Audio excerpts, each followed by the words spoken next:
आज से हम क्लास 10 हिस्ट्री का चैप्टर नेशनलिज्म इन इंडिया शुरू कर रहे हैं। 1915 से 1947 तक इंडिया में मास नेशनलिज्म गांधी एरा में डेवलप होता है। नेशनलिज्म का मतलब नेशन के साथ इमोशनल और पॉलिटिकल यूनिटी होता है। यूरोप में एम यूनिफिकेशन था, इंडिया में एम कॉलोनियल रूल खत्म करना था। यूरोप में एलीट्स लीड करते थे, इंडिया में मैसेस भी मूवमेंट का हिस्सा बने। मॉडरेट्स पिटिशंस और कॉन्स्टिट्यूशनल रिफॉर्म्स में बिलीव करते थे। एक्सट्रीमिस्ट स्ट्रॉन्ग एक्शन और मास पार्टिसिपेशन चाहते थे। होम रूल लीग ने सेल्फ गवर्नमेंट की डिमांड पॉपुलर बनाई। फर्स्ट वर्ल्ड वॉर के दौरान डिफेंस स्पेंडिंग डबल हो गया। वॉर फाइनेंस करने के लिए इनकम टैक्स इंट्रोड्यूस किया गया। विलेजेस में जबरदस्ती रिक्रूटमेंट से लोग नाराज हो गए। 90s में क्रॉप फेलियर्स ने इकोनॉमिक क्राइसिस बढ़ा दिया।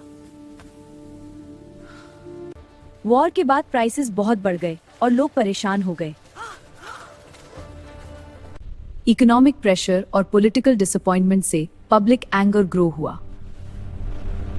1915 में महात्मा गांधी साउथ अफ्रीका से इंडिया आए। सत्याग्रह का मतलब सत्य की शक्ति और नॉन वायलेंट रेजिस्टेंस है। गांधी ने पेजेंट्स और वर्कर्स को मूवमेंट में शामिल किया। अब देखते हैं गांधी के सबसे पहले एक्सपेरिमेंट्स, चंपारण, खेड़ा और अहमदाबाद मिल स्ट्राइक। चंपारण में यूरोपियन प्लांटर्स किसानों को इंडिगो का ज्यादा प्रोडक्शन करवाते थे। प्लांटर्स को ब्रिटिश गवर्नमेंट की सपोर्ट मिली, इसीलिए किसान परेशान थे। गांधी ने इंक्वायरी करवाई और किसानों की शिकायतें सुलझीं। खेदा में क्रॉप फेलियर हुआ, किसानों को टैक्स नहीं देना चाहिए था। गांधी ने ब्रिटिश अथॉरिटीज को कन्विंस किया रेवेन्यू सस्पेंड करने के लिए।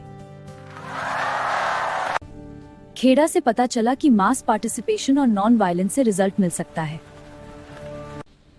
अहमदाबाद में प्लेग बोनस देने में मिल ओनर्स डिले कर रहे थे। वर्कर्स ने गांधी के गाइडेंस में हंगर स्ट्राइक शुरू किया। ओनर्स को बोनस देना पड़ा, victory for peaceful protest. Champaran, Kheda और अहमदाबाद ने दिखाया कि नॉन वायलेंस और मास पार्टिसिपेशन से चेंज पॉसिबल है। अब शुरू करते हैं वो फेज जब ब्रिटिश ने रॉलेट एक्ट पास किया और जनता का गुस्सा उफान पर था। रॉलेट एक्ट के तहत कोई ट्रायल नहीं होता था और लोग सीधे अरेस्ट हो सकते थे। ब्रिटिश गवर्नमेंट को इमरजेंसी पावर्स मिली, प्रोटेस्ट रोकना आसान हो गया। जनता का गुस्सा बढ़ा और हड़ताल डेमोन्स्ट्रेशंस शुरू हो गए। 1919 में पूरे टाउन्स में हड़ताल हुआ, शॉप्स बंद, स्ट्रीट्स खाली। मिलियंस ऑफ लोग स्ट्रीट्स पर आए, नॉन वायलेंट रेजिस्टेंस दिखाया।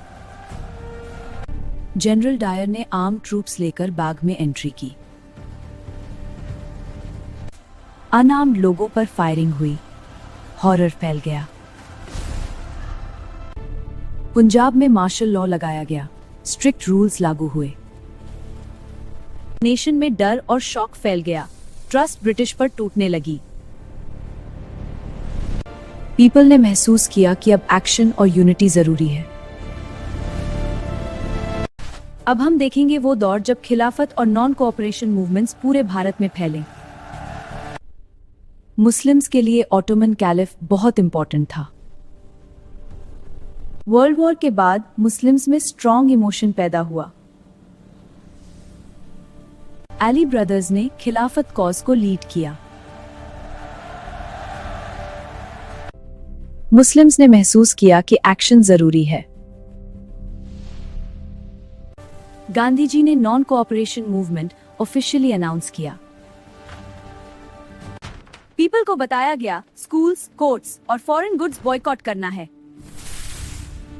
स्वदेशी और खादी पहनना दिखाता है कमिटमेंट। स्टूडेंट्स ने स्कूल्स छोड़ दिए, एजुकेशन में प्रोटेस्ट दिखाया। लॉयर्स और सिटीजन्स ने कोर्ट्स का बॉयकॉट किया। ब्रिटिश क्लॉथ का यूज बंद किया गया, खादी प्रमोटेड हुआ। इंडियन लीडर्स ने ब्रिटिश टाइटल्स वॉलंटरीली सरेंडर किए। खादी पहनना और स्वदेशी अपनाना दिखाया डेडिकेशन। मेजर सिटीज में मास प्रोटेस्ट्स और हड़ताल दिखे। शॉप्स बंद और पीपल ने सिविल डिसोबीडियंस फॉलो किया। कंट्री साइड में भी पीपल ने मूवमेंट ज्वाइन किया। पीजेंट्स ने लैंड ओनर्स और ऑफिशियल्स के खिलाफ प्रोटेस्ट किया।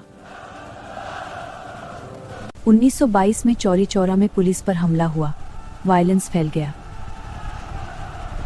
गांधी जी ने नॉन कोऑपरेशन सस्पेंड किया, डिबेट शुरू हुआ। अब देखेंगे कि फ्रीडम मूवमेंट में अलग अलग ग्रुप्स की सोच अलग क्यों थी। अवध में पेविजेंट्स को बाबा रामचंद्र ने ऑर्गेनाइज किया। टैलुकडर्स हाई रेंट लेते थे और पेजेंट्स परेशान थे। पेजेंट्स की डिमांड थी रेंट कम हो और बेगार बंद हो। 1920 में ऊद किसान सभा बनाई गई ताकि यूनिटी बने। फॉरेस्ट लॉज ने ट्रिबल्स की लाइफ मुश्किल कर दी। अरे ये जगह डिस्ट्रिक्ट है, तुम लोग वापस जाओ। राजू ने ट्राइबल्स को इंस्पायर किया रेजिस्टेंस के लिए। उन्होंने गरिल्ला स्टाइल में फाइट किया। उनके लिए स्वराज का मतलब फॉरेस्ट राइट्स था। वर्कर्स प्लांटेशन छोड़ नहीं सकते थे कानून की वजह से। वर्किंग कंडीशंस टफ थे और फ्रीडम लिमिटेड थी। उनको लगा गांधी राज में फ्रीडम और जस्टिस मिलेगा। पेजेंट्स के लिए स्वराज मतलब रेंट कम होना था। ट्राइबल्स के लिए स्वराज फॉरेस्ट कंट्रोल था। वर्कर्स के लिए स्वराज बेटर वेजेस था। बिजनेस लीडर्स ने एफईसी बनाया इकोनॉमिक प्रोटेक्शन के लिए। उनकी डिमांड थी फॉरेन इंपोर्ट्स पर कंट्रोल हो। बिजनेस क्लास सपोर्ट करता था लेकिन अपने इंटरेस्ट के साथ। हर ग्रुप की एक्सपेक्टेशन अलग थी। यूनिटी स्ट्रांग थी लेकिन टेंशन भी था। फ्रीडम स्ट्रगल यूनाइटेड था लेकिन पूरी तरह समान नहीं था। अब फ्रीडम स्ट्रगल एक नए पॉलिटिकल फेज में एंटर करता है। 1927 में ब्रिटिश ने साइमन कमीशन भेजा कॉन्स्टिट्यूशनल रिफॉर्म्स रिव्यू करने के लिए, लेकिन कमीशन में एक भी इंडियन मेंबर नहीं था। पूरे देश में प्रोटेस्ट हुआ, स्लोगन्स गूंजे, साइमन गो बैक। 1920s के लाहौर सेशन में कांग्रेस ने बड़ा फैसला लिया। कंप्लीट इंडिपेंडेंस यानी पूर्ण स्वराज को ऑफिशियली अडॉप्ट किया गया। 1930 से 26 जनवरी को इंडिपेंडेंस डे के रूप में सेलिब्रेट किया गया। अब मूवमेंट ज्यादा रैडिकल और बोल्ड हो गया। अब मास सिविल डिसोबीडियंस की तैयारी शुरू हो चुकी थी। अब शुरू होता है सिविल डिसोबीडियंस मूवमेंट, एक डायरेक्ट चैलेंज ब्रिटिश रूल को। सॉल्ट लॉ के तहत ब्रिटिश ही सॉल्ट बना और बेच सकते थे। सॉल्ट जैसी बेसिक चीज पर टैक्स लगाना लोगों को अन्याय लगा। गांधी जी ने सॉल्ट को प्रोटेस्ट का पावरफुल सिंबल बनाया। 12 मार्च 1930 को मार्च शुरू हुई साबरमती से। 240 माइल्स की यात्रा विलेजेस से गुजरती हुई आगे बढ़ी। हर दिन सपोर्ट बढ़ता गया और क्राउड्स जुड़ते गए। 6 अप्रैल को डांडी पहुंचकर सॉल्ट लॉ तोड़ा गया। सॉल्ट उठाकर ब्रिटिश लॉ ओपनली चैलेंज किया गया। पूरे देश में लॉज तोड़े गए पीसफुली। थाउजेंड्स लोगों को अरेस्ट किया गया लेकिन प्रोटेस्ट जारी रहा। कोस्टल एरियाज में लोग खुद सॉल्ट बनाने लगे। सॉल्ट एक नेशनल यूनिटी का सिंबल बन गया। विमेन ने भी मूवमेंट में एक्टिव रोल निभाया। उन्होंने ट्रेडिशनल रोल्स तोड़कर प्रोटेस्ट किया। रिच पेजेंट्स रेवेन्यू रिडक्शन चाहते थे, लेकिन जब डिमांड नहीं मानी गई तो सपोर्ट कम हुआ। पुअर पेजेंट्स रेंट रिलीफ और डेट कैंसिलेशन चाहते थे, लेकिन उनकी डिमांड्स पूरी तरह पूरी नहीं हुई। बिजनेस ग्रुप्स ने शुरुआत में सपोर्ट दिया, लेकिन प्रोलॉन्ग्ड प्रोटेस्ट से वो कॉशियस हो गए। 1931 में गांधी इरविन पैक्ट साइन हुआ। सिविल डिसोबीडियंस टेम्पररी सस्पेंड किया गया। अब फ्रीडम स्ट्रगल के बीच इकोनॉमिक क्राइसिस भी सामने आता है। 1929 में ग्लोबल इकोनॉमिक क्रैश हुआ, जिसे ग्रेट डिप्रेशन कहा गया। इंडिया की इकोनॉमी भी इस क्राइसिस से बुरी तरह प्रभावित हुई। एग्रीकल्चरल एक्सपोर्ट्स शार्पली गिर गए और इनकम कम हुई। क्रॉप प्राइसेस गिर गए, लेकिन टैक्सेस हाई रहे। विलेजेस में इकोनॉमिक डिस्ट्रेस बढ़ गया। डेट बढ़ा और ब्रिटिश पॉलिसीज के खिलाफ गुस्सा भी। अब फ्रीडम स्ट्रगल नेगोशिएशन फेज में एंटर करता है। 1930 में लंदन में फर्स्ट राउंड टेबल कॉन्फ्रेंस हुई, लेकिन कांग्रेस ने इसमें पार्टिसिपेट नहीं किया। गांधी जी ने 1931 में सेकेंड कॉन्फ्रेंस अटेंड की। माइनॉरिटी रिप्रेजेंटेशन पर इंटेंस डिबेट हुआ। कॉन्फ्रेंस में फाइनल एग्रीमेंट नहीं बन पाया। नेगोशिएशंस फेल होने के बाद स्ट्रगल फिर तेज हुआ। फ्रीडम स्ट्रगल स्ट्रॉन्ग था, लेकिन पॉलिटिकल डिविजन्स भी उभर रहे थे। सेपरेट इलेक्टोरेट्स में कम्युनिटीज अपने अलग रिप्रेजेंटेटिव्स चुनती थीं। ब्रिटिश ने इसे माइनॉरिटी प्रोटेक्शन के नाम पर इंट्रोड्यूस किया, लेकिन इससे पॉलिटिकल यूनिटी कमजोर हुई।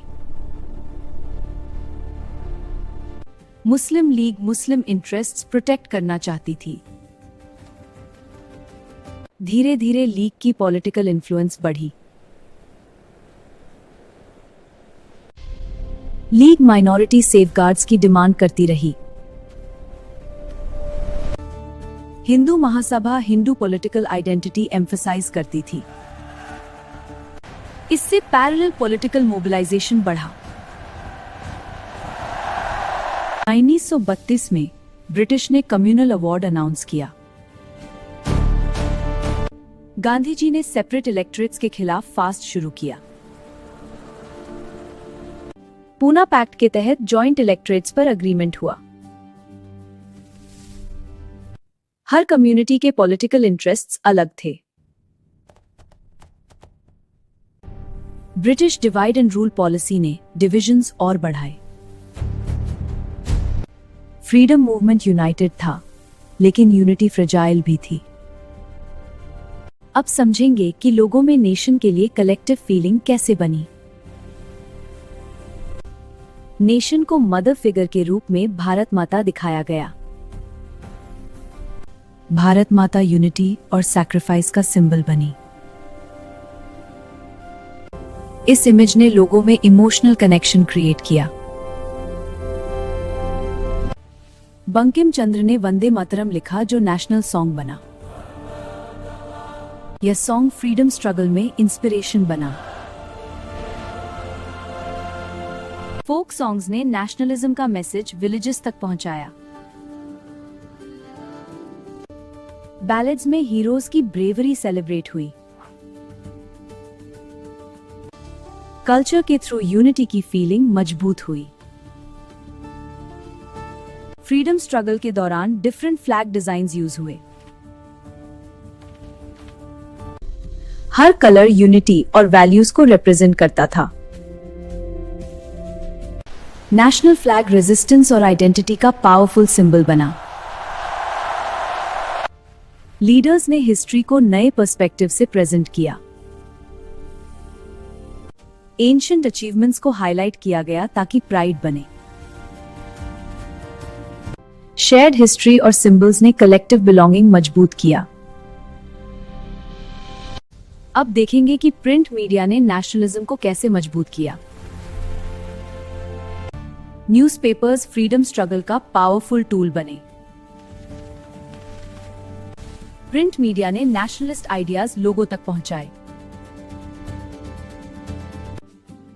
इससे पब्लिक ओपिनियन ब्रिटिश रूल के खिलाफ बना। ब्रिटिश ने प्रेस पर सेंसरशिप लॉज लगाए। वर्नैकुलर प्रेस को खास तौर पर टारगेट किया गया। लेकिन नेशनलिस्ट राइटर्स रुकने वाले नहीं थे। अब बात करते हैं वुमेन की रोल की फ्रीडम स्ट्रगल में। विमेन ने प्रोटेस्ट्स और मार्चेस में एक्टिव भाग लिया। सिविल डिसोबीडियंस में विमेन ने सॉल्ट लॉ तोड़ा। उन्होंने ट्रेडिशनल बैरियर्स तोड़कर पब्लिक लाइफ में कदम रखा।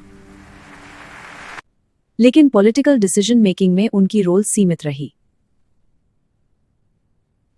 सोसाइटी में जेंडर रिस्ट्रिक्शंस अभी भी स्ट्रॉन्ग थे। फिर भी उनकी पार्टिसिपेशन फ्यूचर मूवमेंट्स के लिए इंस्पिरेशन बनी। अब फ्रीडम स्ट्रगल अपने सबसे इंटेंस फेज में पहुंचता है। अगस्त 1922 में कांग्रेस ने क्विट इंडिया मूवमेंट लॉन्च किया। गांधी जी ने कहा, करो या मरो। मूवमेंट शुरू होते ही टॉप लीडर्स अरेस्ट कर लिए गए। लीडर्स के बिना भी जनता ने स्पॉन्टेनियस रिवोल्ट शुरू किया। रेलवेज और गवर्नमेंट बिल्डिंग्स को टारगेट किया गया। कुछ जगहों पर पैरेलल गवर्नमेंट्स भी बनी। ब्रिटिश ने मूवमेंट को ब्रूटली सप्रेस किया। लेकिन इस मूवमेंट ने ब्रिटिश रूल की नींव हिला दी। वर्ल्ड वॉर के बाद इंडिपेंडेंस का रास्ता तेज हो गया। वॉर के बाद ब्रिटेन इकोनॉमिकली कमजोर हो चुका था। इंडिया में कंप्लीट इंडिपेंडेंस की डिमांड तेज हो गई। लेकिन कांग्रेस और लीग के बीच एग्रीमेंट नहीं हो पाया। 1946 में कैबिनेट मिशन इंडिया भेजा गया। मिशन ने फेडरल स्ट्रक्चर प्रपोज किया। कम्युनल टेंशन्स डेंजरसली बढ़ रहे थे। अंततः पार्टीशन का डिसीजन एक्सेप्ट किया गया। पार्टीशन के दौरान लाखों लोग डिस्प्लेस्ड हुए। 15 अगस्त 1947 को इंडिया आजाद हुआ। एक नया नेशन जन्मा, लेकिन चैलेंजेस बाकी थे। फ्रीडम स्ट्रगल एक मास मूवमेंट बना और ब्रिटिश रूल को चैलेंज किया। इसने मिलियंस को पॉलिटिकल अवेयरनेस दी। लेकिन सभी ग्रुप्स की डिमांड्स पूरी नहीं हुई। कम्युनल डिविजन्स यूनिटी को कमजोर करते रहे। एनसीईआरटी के अनुसार नेशनलिज्म पावरफुल था, लेकिन कॉम्प्लेक्स भी। इंडिया आजाद हुआ, लेकिन जर्नी सैक्रिफाइसेस से भरी थी।